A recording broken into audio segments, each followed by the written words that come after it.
Okie dokie. Okie dokie. And we What's should be going. Alright, welcome to Vibe Osmosis. How you doing? doing all right? How you been, Jeff? Hanging in there for sure. Just now getting stoned. It's been a long day. Alright, so we're gonna break right on into it. Favorite All color. right. Favorite favorite color of the moment. Peach. Okay, now why peach? Oh well, I don't know. It's the first color I thought of because it's a fruit. Alright, so favorite movie. Raw. Or Raw. what was the movie we watched last night, Esley? What was the name of it? Huh? X. Have you seen X. X? I haven't given X a full go.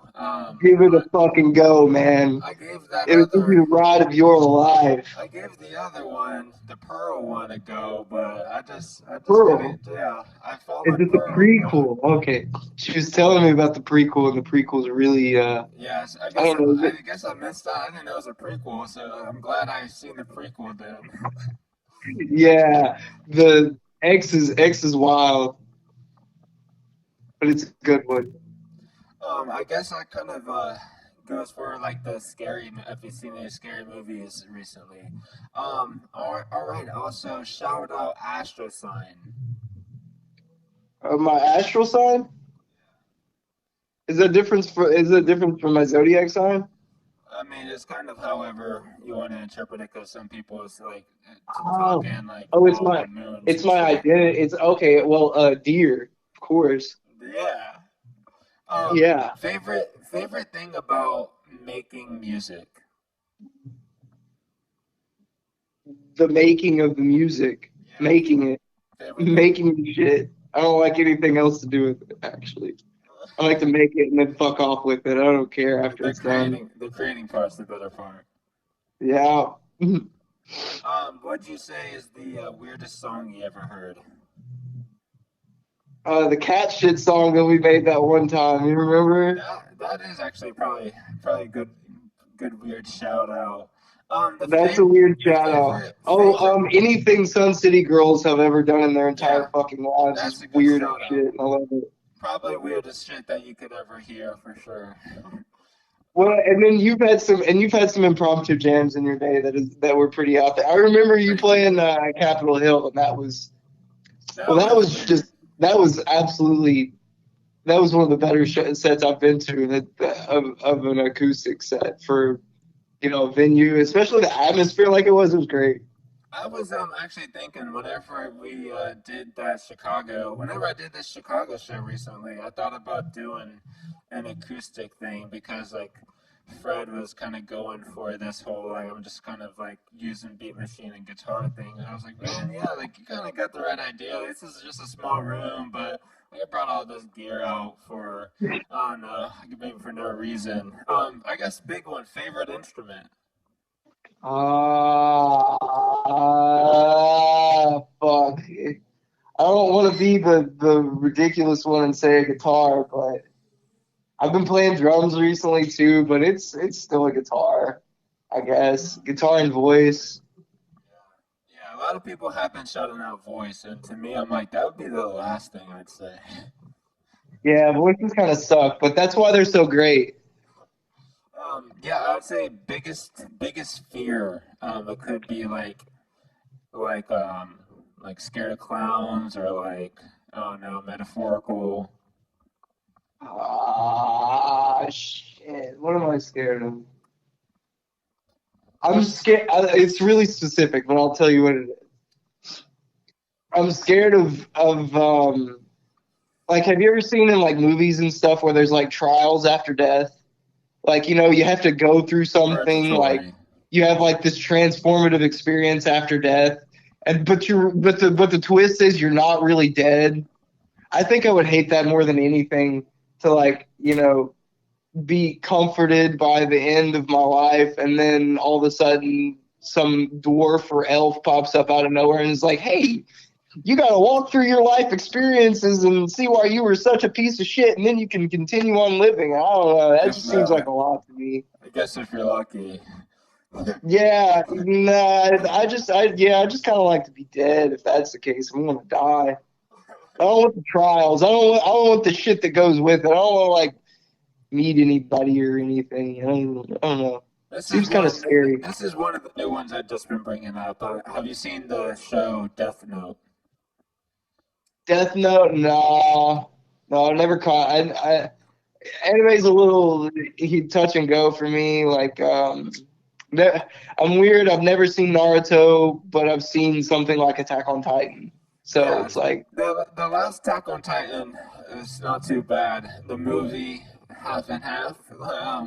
Also, so I brought up Death Note because like the guy, he got a Death Note. He could write whoever's name in the note, and the person died. But the catch was, whenever he died, he couldn't go to heaven or hell. He went nowhere. But like, you think that is kind of worth it, taking care of business per se, but you just have nothing to look forward to whenever you die? uh, I think that's the piece of it, isn't it? I don't know. That's what I'm trying to say about like trials and like I don't know. It's like, isn't this enough? Like, aren't you tired or some shit like that? I don't know.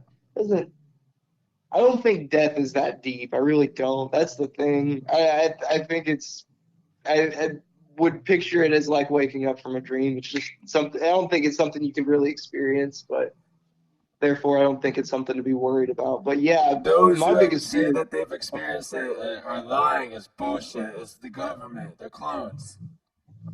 What? It's like those that are saying that they've experienced death. Yeah, yeah. No, I think they're the ones that make it up to be a bigger thing than what it is. Because it's that whole Because they narrative went of like you there. got to stuff in as much shit in your life before you die, or you've lived an unfulfilled life. And it's like, why are you allowing the government to tell you what a fulfilled life is? They shoot bombs at people. You have to shout out your favorite place you ever played. Oh, oh, give me a second. That I played. I'm not gonna be lame and say El Corazon because, well, yeah, but Crocodile or El Corazon. Um, yeah, For sure. I mean, as far as sounds go, yeah, Yeah, they say that those were the better sets, better sound. yeah. Alma Mater was really easy here in Tacoma too. That one was fucking yeah. All right, They're great. so this is the big part where you get to do Mhm. what your project is, all that jazz. Yeah. Oh well, I am Trever Rose. I am from the project Sun Puddle. That's if you know me, that's how you know me. Uh, Probably don't know me. And yeah, This I'm practicing solo right now because nobody likes to play music with me because I'm a super big asshole. is that how it cuts down to? And I'm making it easy for everyone. That way they don't have to read narratives, don't you see, Jeff? I don't I don't like the stories either, and neither do they. So I just keep it short and let them know I'm a piece of shit asshole, and they don't have to ask so many questions. You know, they go, oh, he's just a piece of shit. That's why. I think it's kind of funny because no matter what is in the end game, I think about the music, the project, the sound, if you're getting it recorded, and the movement. Would you say that Sun Puddle is the name they're going to keep, or are you going to try and like retire and move on? I go back and forth with it right now because there's a big negative connotation with me and my record label and how they marketed us in Seattle as me being the next Kurt Cobain, and people I guess took offense to that for whatever reason. Like they should like I don't know why it takes extra thought or why it took time out of their day, but a lot of people were really bothered by that. And other people that were actually I don't know. some people part of get his it. generation are not bothered by it. It's people from my generation that think that I'm, trying to sell myself in some kind of way. And most people here in Seattle really don't understand how record labels operate, and they think it's Or the it's me behind the business, keyboard or typing something, and it's just like that guy truly. is I'm working with him, but I don't have any control over how he handles his business. We're separate entities at the end of the day. We work together, and he wants to make a profit off of me. So he does the thing that he knows how to do, which is piss everyone off. And yeah, it worked. But people take it too personally here, and I've been, threatened with assault. And I released 2 songs, and people I don't know, they thought I was in Nirvana or something. Like I had taken over the world. This And band just can't happen. You don't know what you're no, doing that here. can't happen. There can't be 2 of them. Like you can't have a second person inspired by the same things. We can have 7 different types of Reese's cups, but only one Kurt Cobain, motherfucker. But to kind of shout out, like, I've seen some of the bands that the old Sun Puddle got to play with, and some of those bands as well have kind of their own tagged in influence per se, and not like as if it's a bad thing, or No, yeah, I've recorded a demo for some of my friends in this band called Collie. Incidentally, the front man's name is Trevor, and he gets a lot of. I mean, people don't give him the same kind of shit because he's not being marketed yet, or he hasn't been signed by a record label yet. And I say yet because he will, but whenever he decides to do something like that, he's young. But Exactly kind of how I feel about like the collaboration songs and the stockpile of stuff that I've had. It's like you haven't necessarily put that together and organized it to like send it to somebody, but I mean like it's pretty much professional, but also low key and like like only if you know it, you know it. You know at the same time. I yeah, feel there's a little bit of that with Sun Puddle because there's like the mercs of coming out of like this kind of like scene of playing some shows and kind of like in a lot of ways a lot of bands they only get together here and there and live far away and then like the few stuff that they do is like a music video, an album, or some singles and like some minor press and then call it quits and go back home. yeah, There's a and lot of that in the younger scene that's, too. sorry.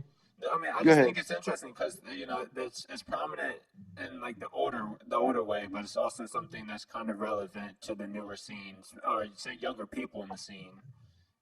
Yeah, it makes sense a lot. I mean, it's partially because of the internet. I mean, people can kind of get out and look at whoever they want, and then partially, I mean, it's more common, especially when you start seeing bands that are touring more regularly, that are more in the nitty gritty of the industry. The bands you don't really hear of, but they make a living off of opening for, bands you really really like, and I mean, you wouldn't know it, but that makes up about 85% of the music industry is bands that are roaming from Topping in the this show, to topping in that the next and show all kinds of movement. other shit.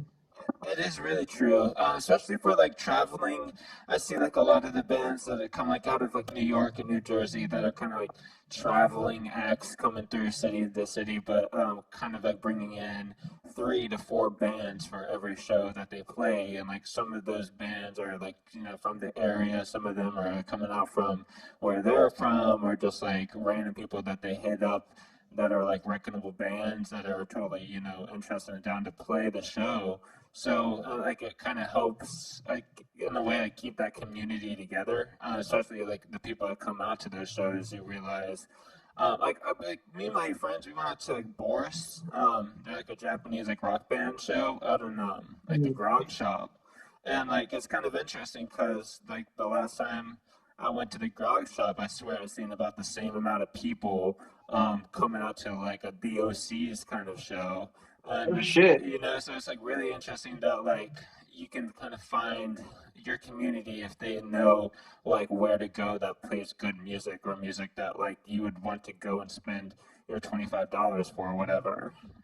Yeah, that's a big thing here in El Corazon. It's like they have this huge punk and metal community here, and it's like It's a bunch of bands you've never fucking heard of unless you absolutely love hardcore music. I mean, I hate to say hardcore, but you know what I'm talking about. I don't want to get into all the subgenres of punk and metal because fuck that. But yeah, there's just a huge community here that you would never see in Seattle unless you were at this venue specifically. Because I mean, I lived in the city and worked in the city in music for almost I think 5 years now, and I can't think of another venue that's even half as prominent. There was the High Line in Capitol Hill, and it closed down before or after COVID. Who the fuck knows? But yeah, it's interesting to see how big communities can be and how self sufficient they can be. And you see it in cities like Chicago and Seattle and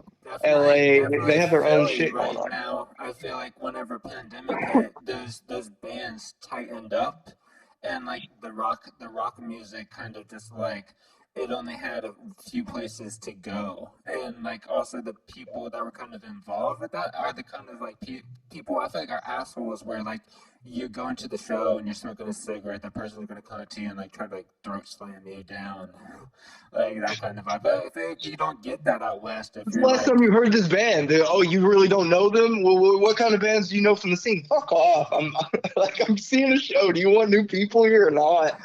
that is That that whole is that thing. is definitely the vibe of weeding them out. And I want to say like it's really big on like some of these like right like the subgenre like on how kind of like personal they take listening to kind of like this weirder rock music, but then like shutting out like these other random acts that are kind of like friends with the band.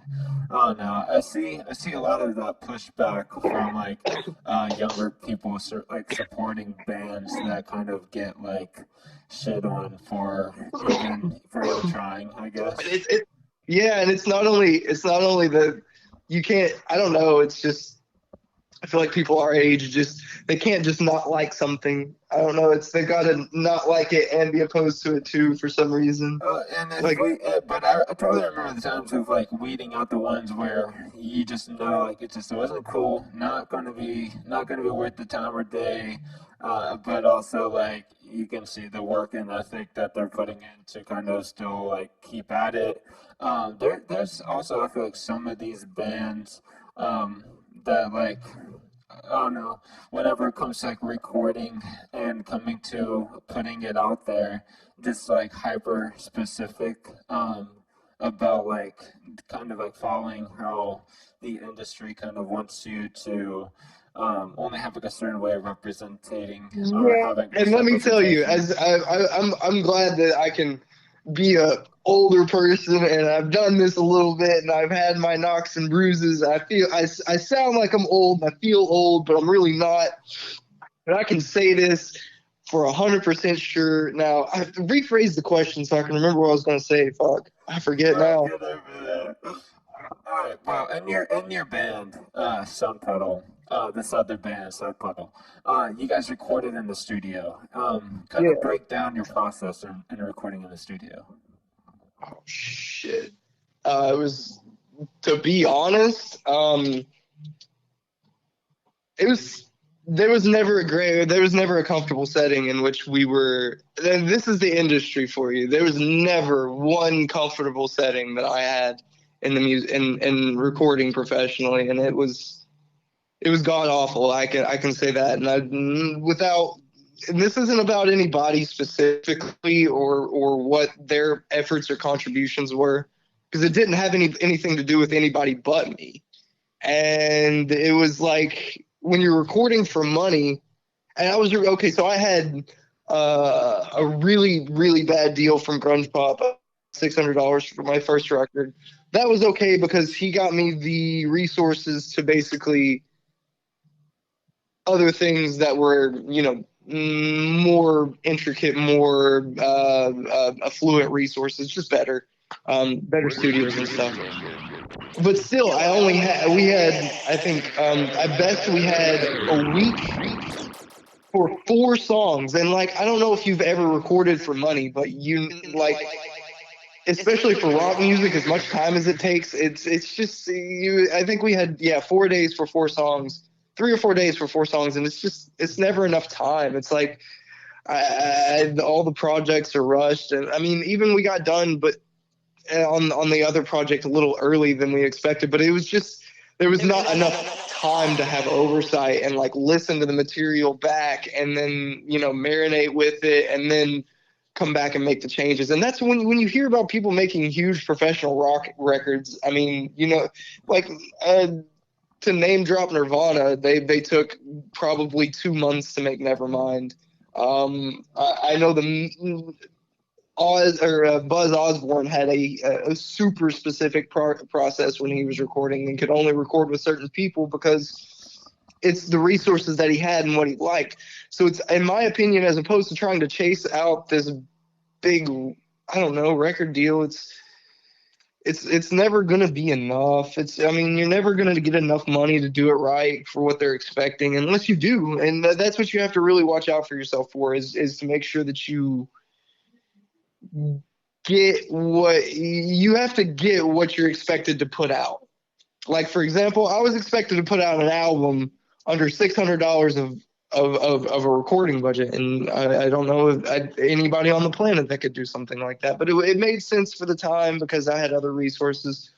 Doesn't matter. Point being is, don't take out a loan your ass can't check, or write a check your ass can't bounce, or whatever that shit is, because you're just going to frustrate everybody. Definitely some wise stuff. I want to get back to Sun Puddle. Whenever you guys were recording this stuff, did you kind of like get all together in the same room and like just like track the drums and everything separately, or was like this all in the same room recording like the instrumental, adding like vocals We later, or you kind of like try to get everything like together in the same room and then like just edit it?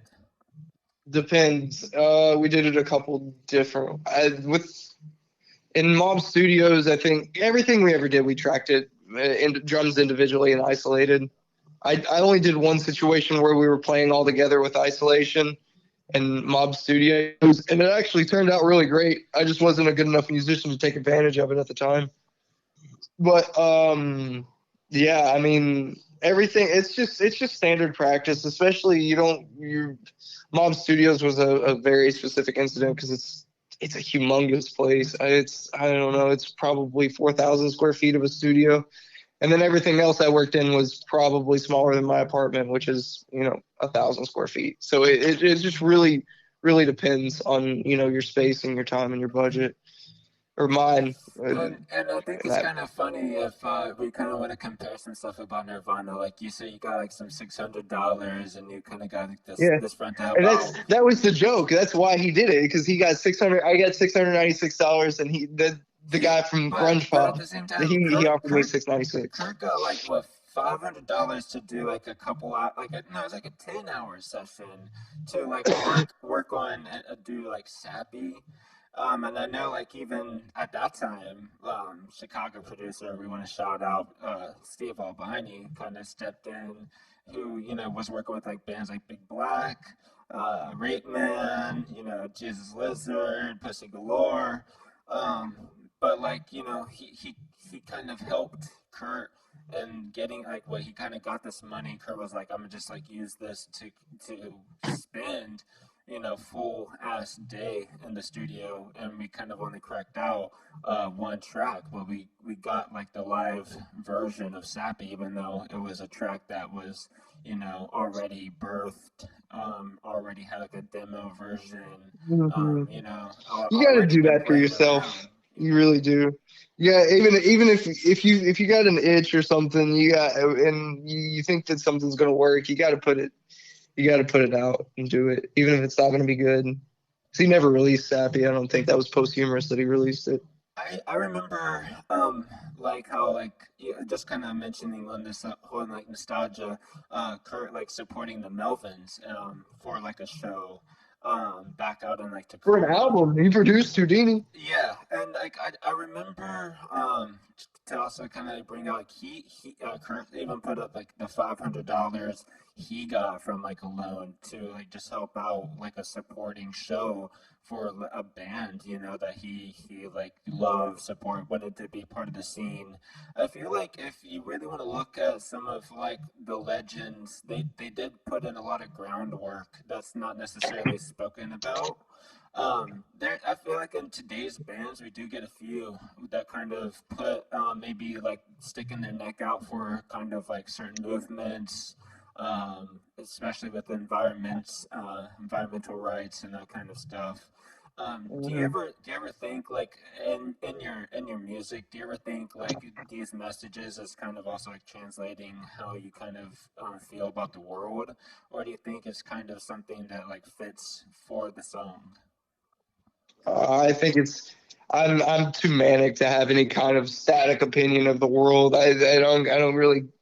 That's the only consistent is I know that I always get worked up over something and say, well, fuck it, it doesn't really matter. And you can only smoke so many cigarettes about how pissed off you are at the world. So yeah, I'm a much more in the moment person. I can't take like just any kind of big,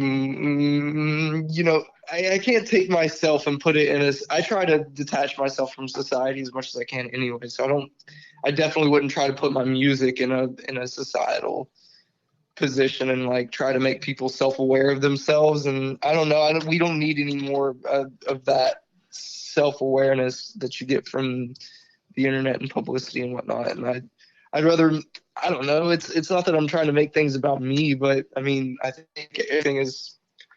I don't know the proper word, but circum-applicable, or you can apply it to everything, and that's why everything's vague.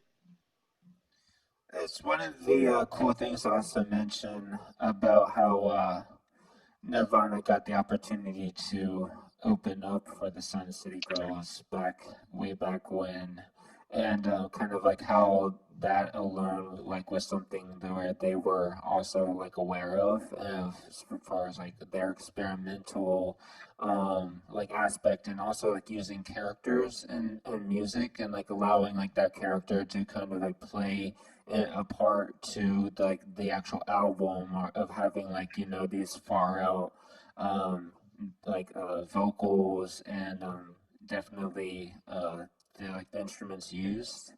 You ever think like in your own music, like you're trying to like take that experimental aspect like with your own guitar, or do you think like you're trying to find something more traditional where you're looking for like notes to like sing to? Yeah, I got to. I think you probably remember me at some point saying, I get to a point with writing riffs that it's just like if I can't put vocals to it, it doesn't really mean anything.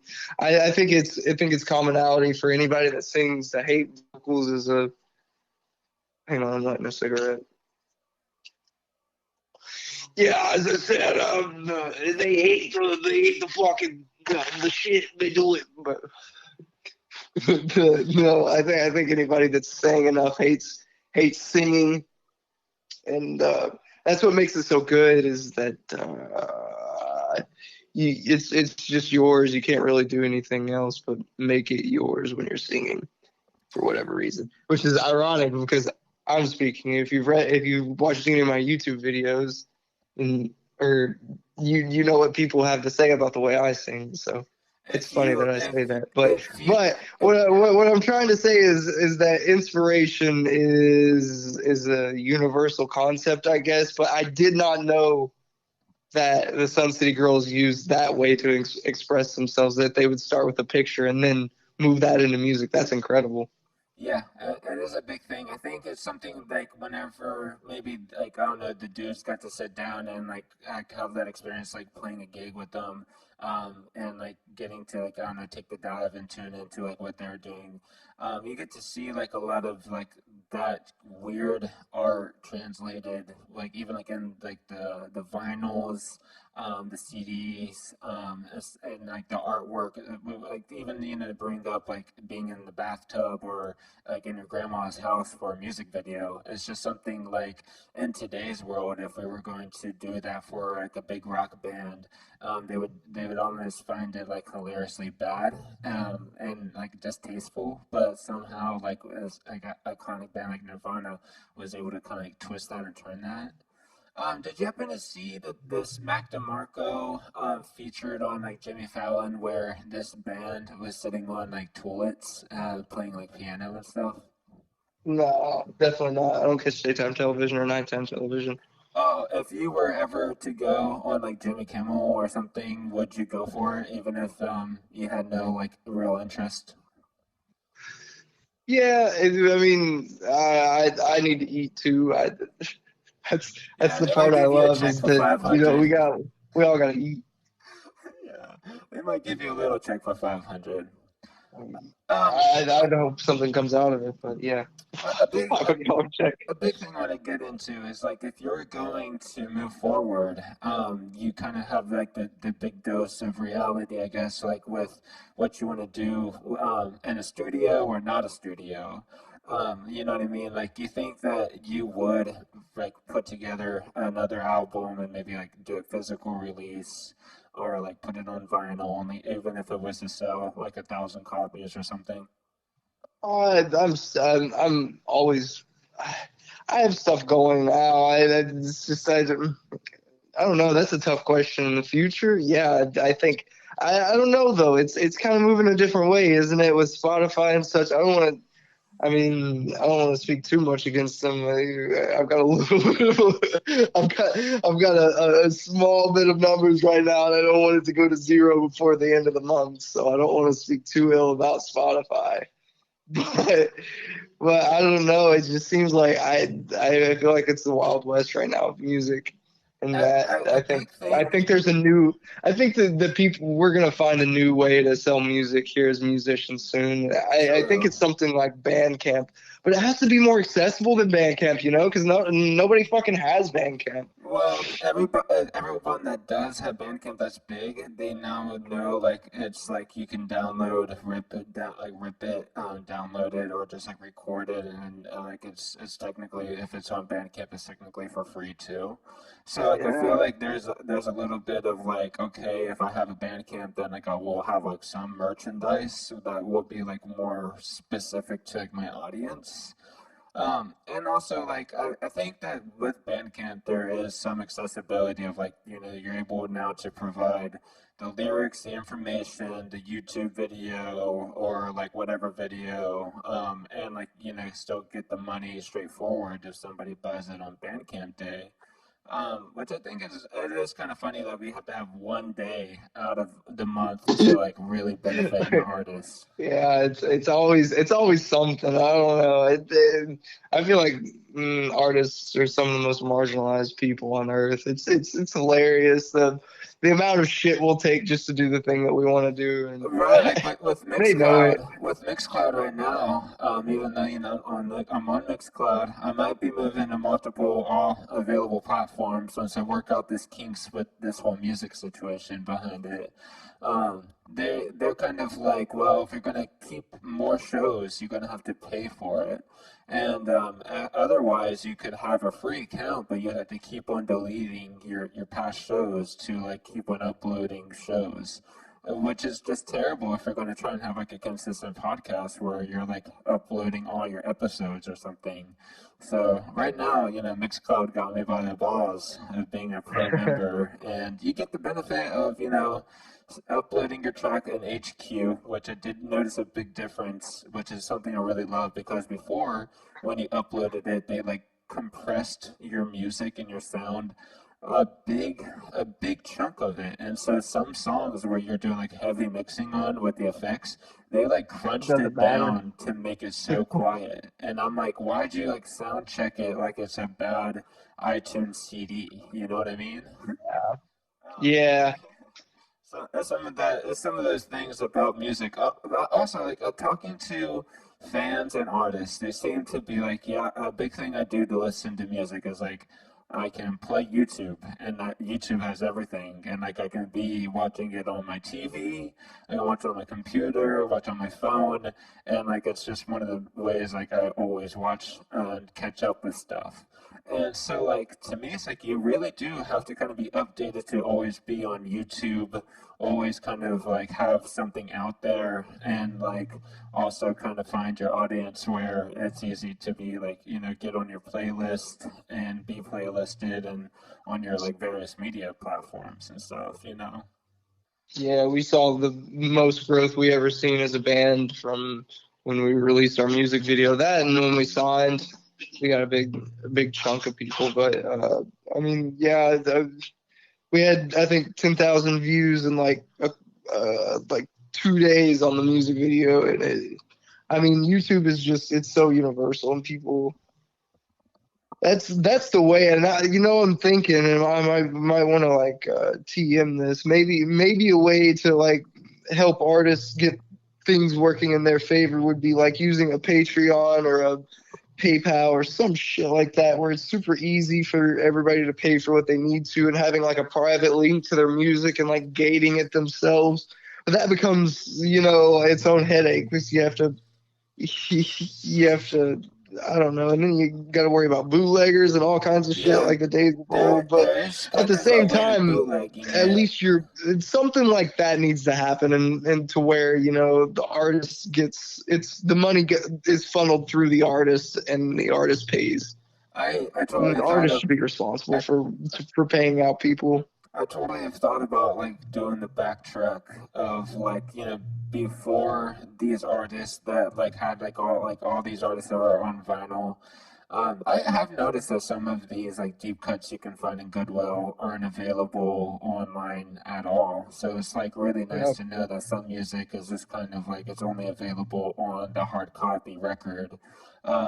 And like I don't know, it also makes me think like you could totally backtrack it and take off all your stuff and still like be on social media, and then like only the way you could get your music is like finding it and buying it. vinyl. Yeah, finding it is still that makes it really inaccessible too. I mean, I think I don't know. finding it is But hilarious. inaccessibility is kind of like a style too in its own right. Because I mean, It people are gives like, it a oh, I limited don't have, copy.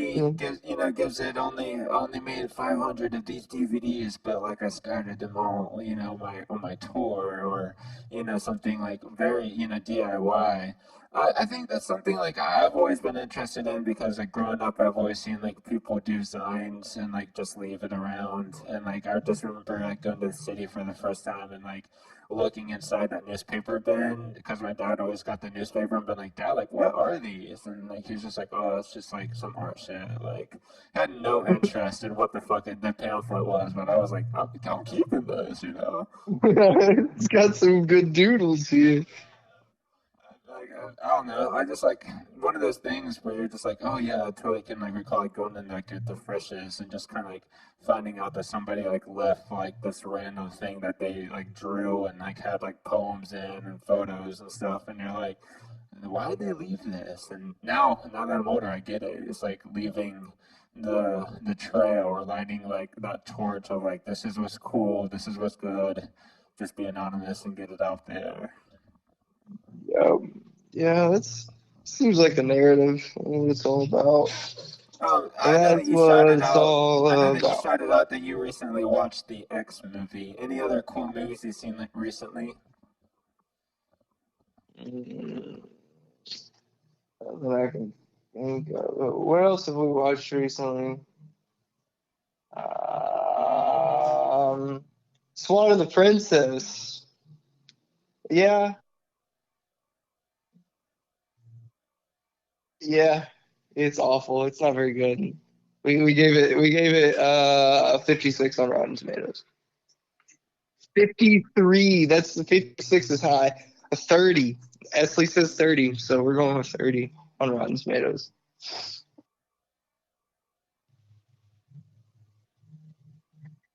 Mac and me, I haven't seen it. For the record, yeah, like the kid is like paraplegic and he's actually paralyzed in real life. And they have like a scene where they like throw him like down a fucking hill and he like falls like into like the water like off a cliff and like Mac and me like the alien little guy just like jumps off and like saves him and I'm like dude what the fuck was I thinking like whenever I was like this movie's great. Whoa, what was the movie? Was it See No Evil?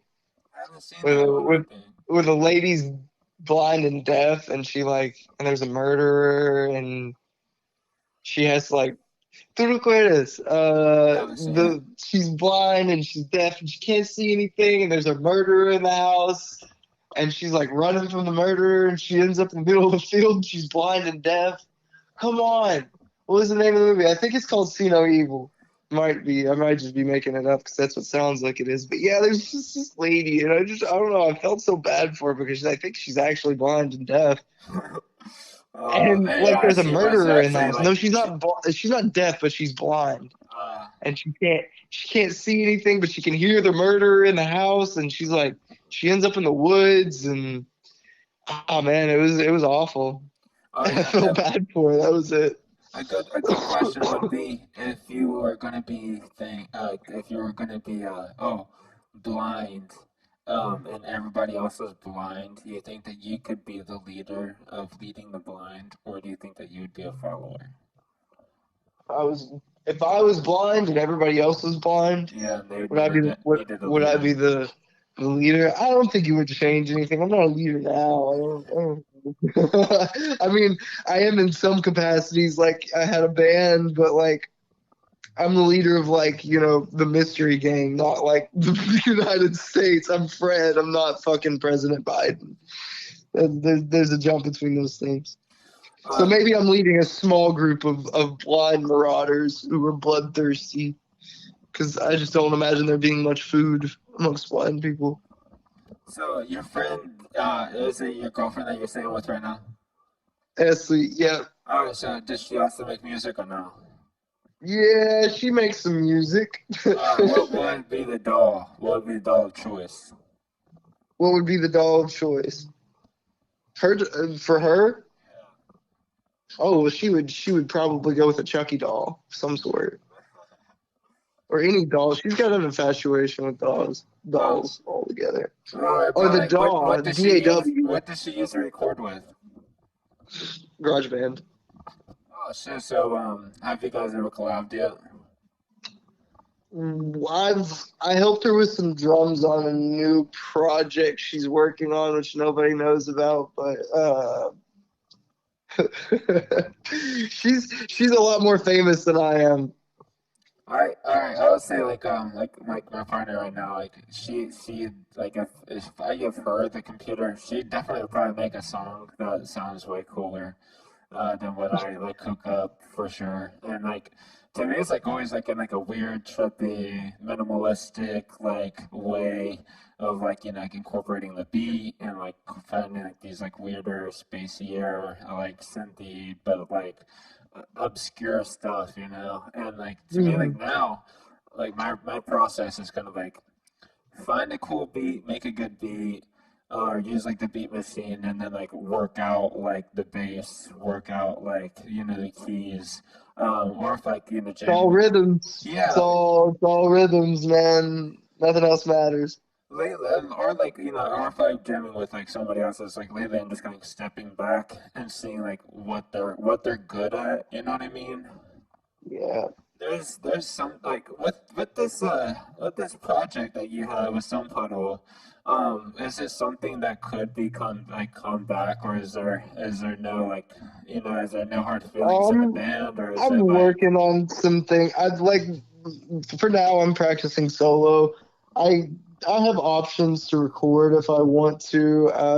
I mean, not like recording label options, because are there still well, shows or you're gonna hear it first, but my record label's going under and they're dropping me, which, yeah, actually is probably the best news I've ever had in my entire life. Um, I feel you. Would yeah, you it's would, it's would you say great. that the shows or the like there's like the shows that you have booked up, or you have any shows booked, is that happening?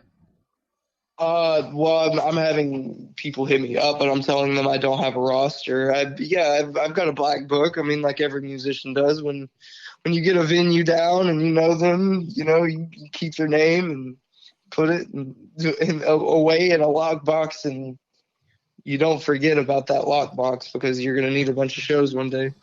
I think about that. The uh, the show box is one of those ones where I'm still kind of waiting on emerging. Oh, I buddy, know. you're I gonna be waiting. I got the hierarchy scoop in Seattle now, and Seattle or Showbox is theater boxes. You got to talk to the artist before you get to the eh, venue. They don't it's schedule it's themselves. it's only out of a band that kind of said that they would be down on playing and like that the show Oh yeah. was going to be the showbox, but I was also there's this place at the Mercury in Denver. That's one of those other West Coast shows. That's one of those ones that's going to be happening. It's like near where my sister's staying at now. But that's like in the future this year. You have like any like current like shows you got lined up that you would be doing solo? I could. I've been focusing on recording. I don't feel pressure to perform live right now. That just seems a little, I don't know. It's like I want to.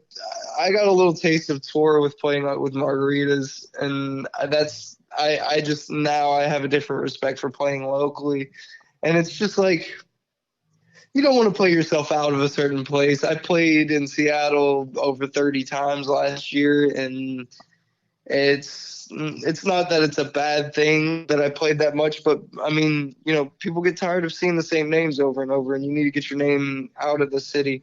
And then Well, like people that are that's paying also why you attention to gotta you, switch your act up, find new names, and also gotta like tap into different markets, different that's places. true too. I've got my eyes on a few different markets. I don't know which one I want to go. I'll make a more concerted effort in the future. I'm still, like I said, I'm learning drums right now, and I'm We starting won't to get to get the no point where I we can. won't get no backtrack Trav and just Damn straight, I'm getting the real shit. I was like, No backing tracks. are those days over? You don't think you could ever go for a backtrack? A backing track? Oh hell no! Yeah, I gotta play the drummer now. There's none of that happening. No way. No, I gotta have a kit. I gotta have bass. I can't even play with a two piece anymore, man. What? I've I've had it really well laid out for me at like a venue. Like played. I probably didn't tell you this, but we played with the Melvins at uh, Great American Hall. Was it the Lodge Room in L.A. Lodge And room, that's right.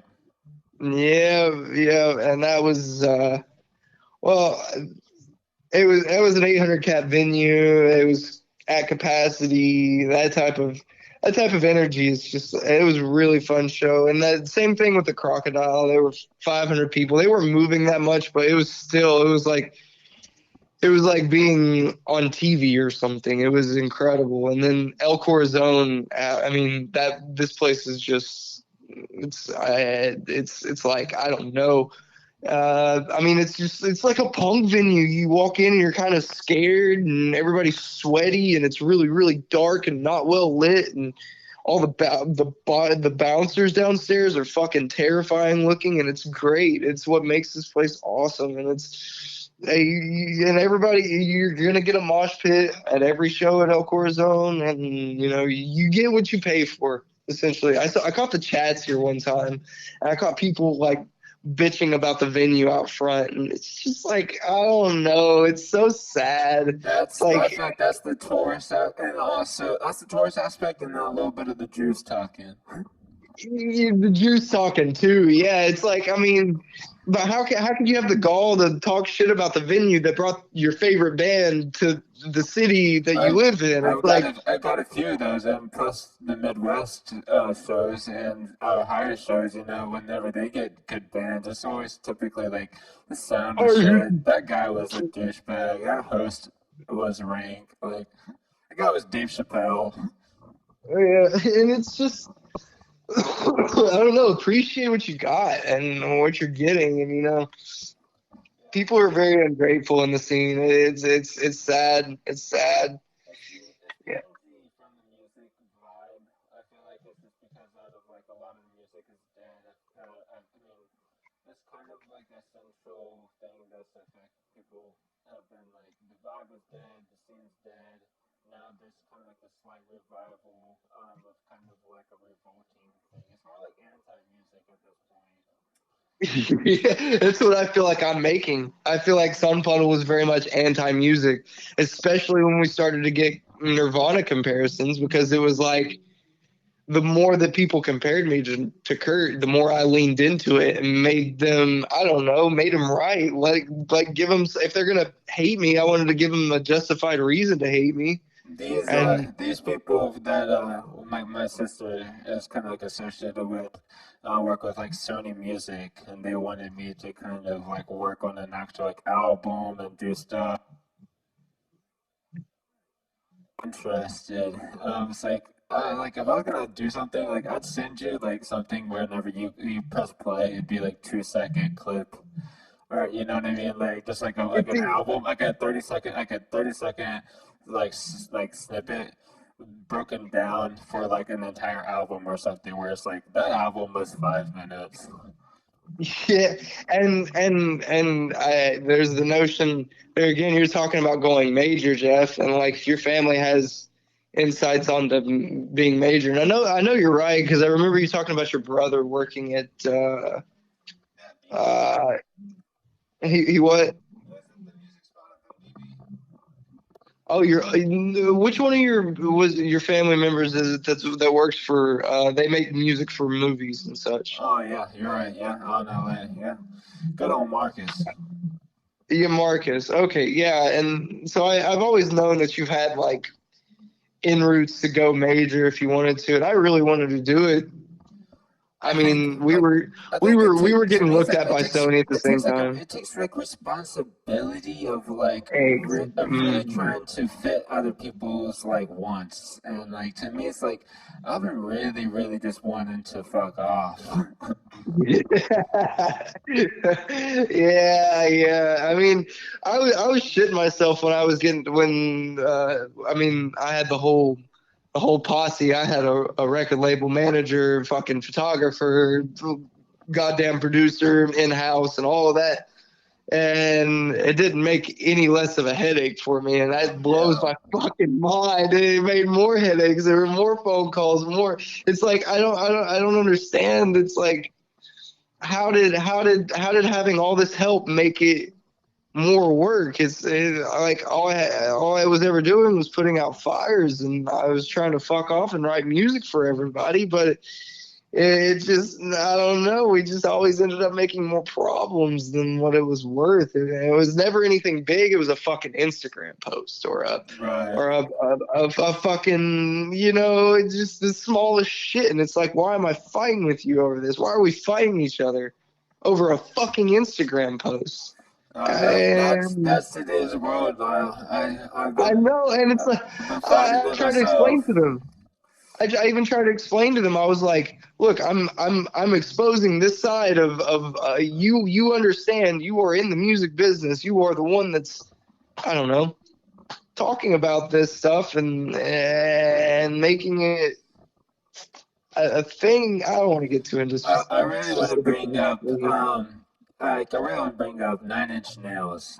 You know, Okay, they came up out of Cleveland, Ohio, and it's more specifically Trent Reznor, right? right, and and then made the name a staple of like their esque music. People that now incorporate the electronic with like rock and speeding up stuff and getting weirder. I want not just like just to mention, but I kind of bringing this up because they played Woodstock '99, whatever, and I recently found out on their documentary on Netflix where their like porta potty system was like really close to the water system, And so whenever like all the assholes like decided to break the water because it was like running slow, it like contaminated the water and all that mud and stuff that you see of Nine Inch Nails covered in on that what Oh my yeah, it's god! actually shit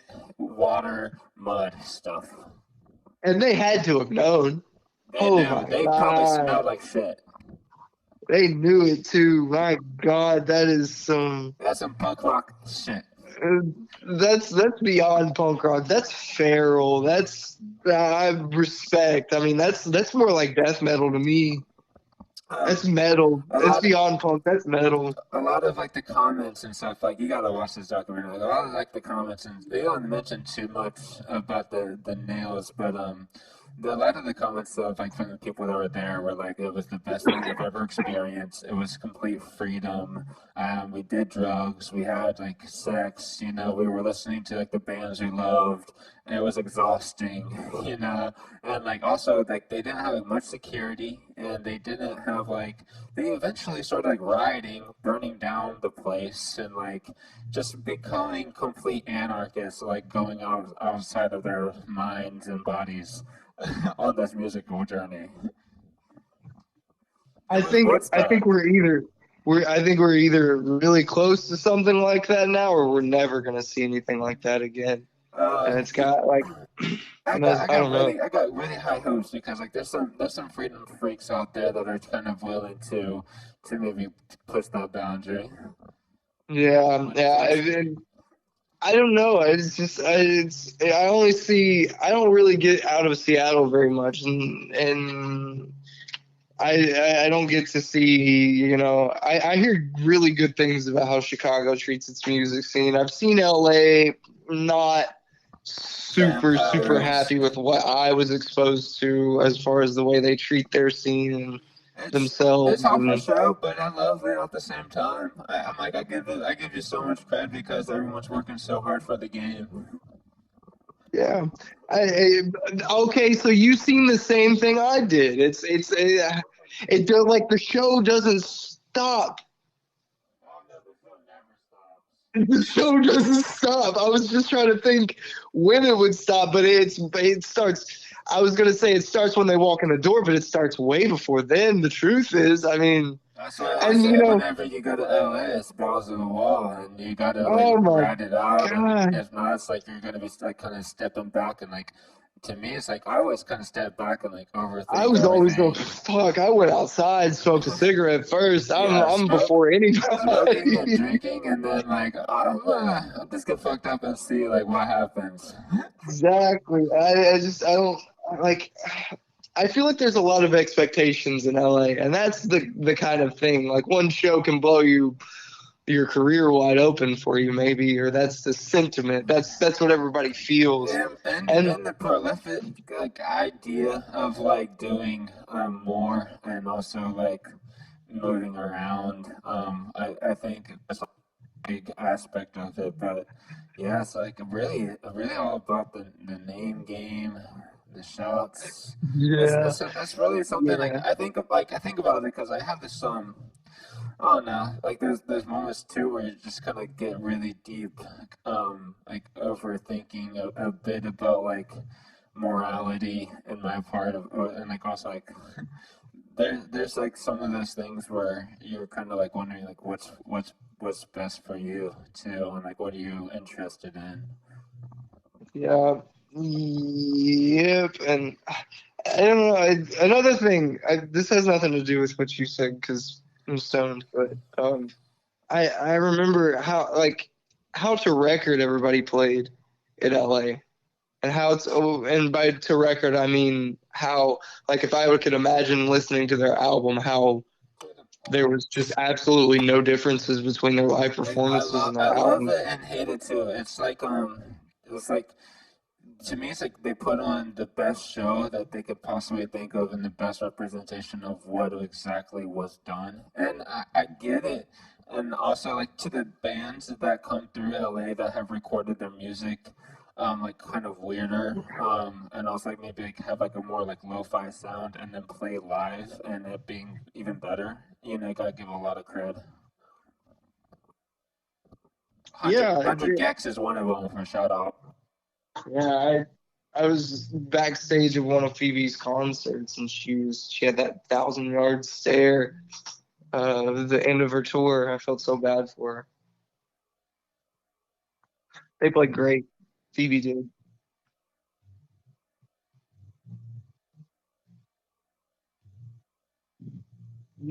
Solo, I just keeping banging the drum, literally and physically. It's just, I mean, I make music, so I'm naturally gonna make more of it.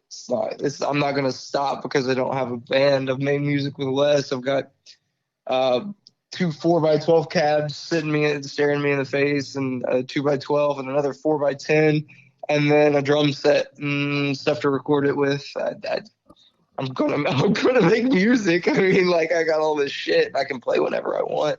So why Um, wouldn't I be making music? I know it kind of goes without saying, but name off some of your favorite bands and some of the music you've been listening to lately and songs that you'd like to share after this interview. Been listening to a lot of Lou Reed lately. Lou Reed solo, Velvet, everything that they do. I'm really sniffing in and getting dirty with their demos, and they just released the '50s recordings of Lou Reed's home demos, and I think those are great. Um, a little bit of resurgence into like I had a moment with a lot of Johnny Cash. Uh, what else? Um, I,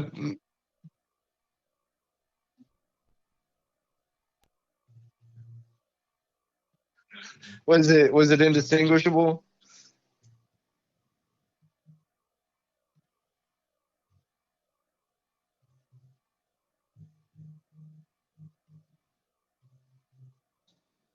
Fuck yeah, good for fuck yeah, good for Walking Phoenix. But a lot. If you want to get into the niche tastes, I guess proto punk. I guess you would call it the neo '70s '80s era, uh, spearheaded by your Lou Reeds and your David Bowies. And then more niche culture would be like I was talking about it today, New York Dolls and Richard Hell and the Voidoids, Johnny Thunders and the Heartbreaks. Who else is in that era? A lot of Mm, he fucking pop and he's got a great album. I forget the other name on it, but it's a duo album with somebody else. It's called Kill City. I love it. It's even though it's got a little bit more of a horn section than what I'm used to. It's a really great project. I've got a Loretta Lynn vinyl cover over here on my wall. She's Daniel Johnston. I watched his documentary not so long ago for the first time. You know, here and there and everywhere. I guess more modern music would be like we've been listening to from today. There's this really cool band out of Canada called Piss for Pumpkin. They're really cool. Who else is really cool that I've been? Those are just the ones that come off the top of my head that are playing music. They're the ones that come off my head that are playing music right now. But Well, I can in the definitely, Seattle scene, I mean, other than there's Euphoria, yeah. there's Collie, there's those are my friends. Oh, there's War Puppy. Have you seen War Puppy live? War Puppet Live, yes, I have. When did we show you War Puppy live?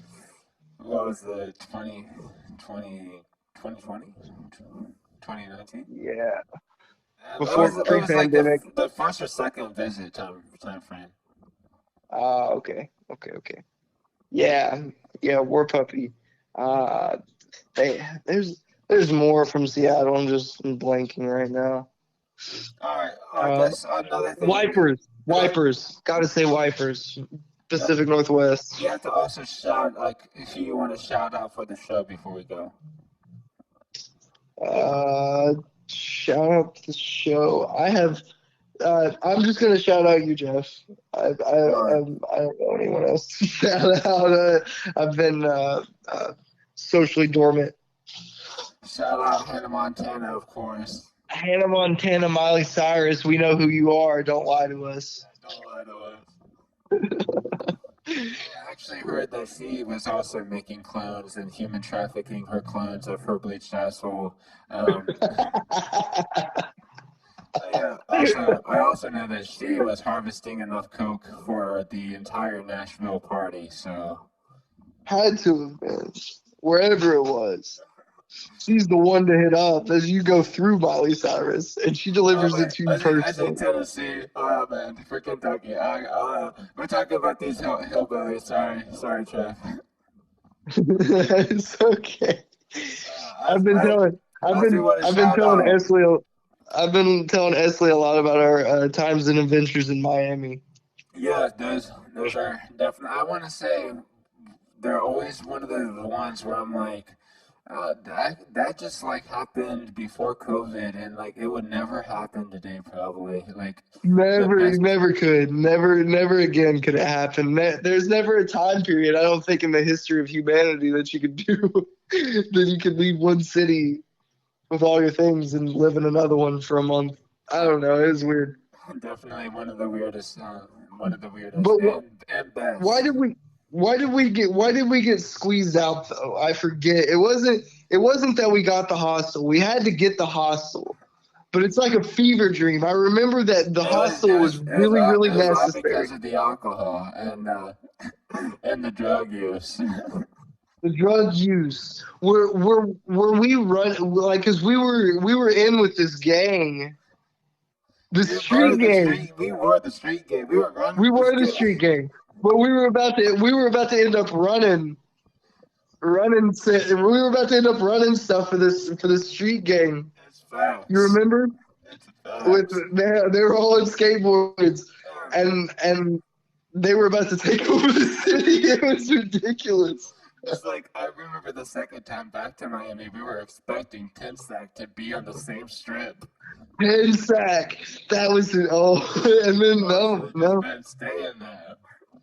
And He was it's funny because he actually did have a billion dollar idea with these whole bike rental things. It's the like bike rental it's thing like was it wasn't genius. there, and then all of a sudden it came.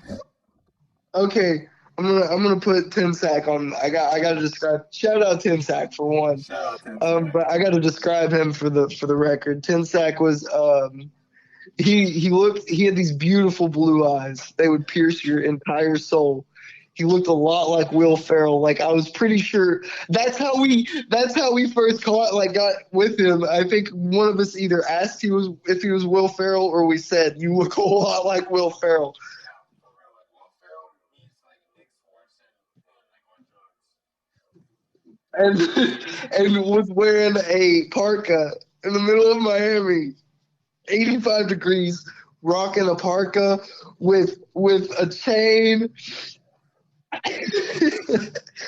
And he was a genius. He was a street savvy killer, ice cold blooded in his Jeep. He got that hard hitting job. It could have been in the CIA. I don't know. He was a genius. He had such a good idea with the bike rental. And that's what we were going through with, and we were trying to duck him because he was trying to rope us into it too much. And it was, All right, sorry, so Tim Sack. also I want to bring up. Have you heard about that hitchhiker Kai? You know, the guy that had to beat up some guy that's about to murder some kids or something on the highway. No, Oh man, they did like no. a documentary about him.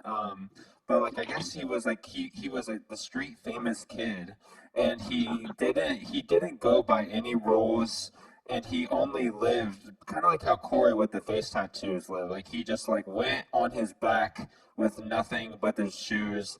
And like he eventually made it to Hollywood because these people were like, we're gonna put you up in a hotel, we're gonna try and make you famous, since your video went viral of you like having to like do this.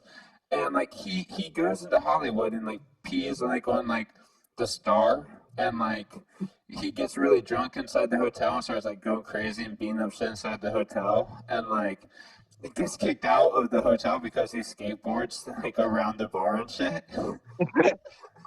Like stuff that just like you would only imagine what a street savvy like a street kid would have done. Exactly I, the moves. I can imagine a street savvy kid walking, like being bought a hotel and then walking down and then stealing the continental breakfast. Yeah, I'm like Thinks that's he's that's stealing the it, like strategy of running the through there road. really fast and like putting everything in. And he runs back out. Like you know how it is. Like there's hotels like they just like provide like such like nice liquor and like big bottles and like this Yeah, guy was not good. This guy's not fucking around. Like no. he's gonna balls deep. But I do appreciate you taking the time to join Vibe Osmosis. Any other things you'd like to mention before we close? I got another one waiting. Yeah, don't smoke. That's it. Don't do crack, but smoke crack and do speed. Especially Detroit crack. Roll joints, do crack, do speed, Yeah, do crack, but only from Detroit. but don't do drugs. But don't do drugs. All right, Jeff. Yeah, take care, man.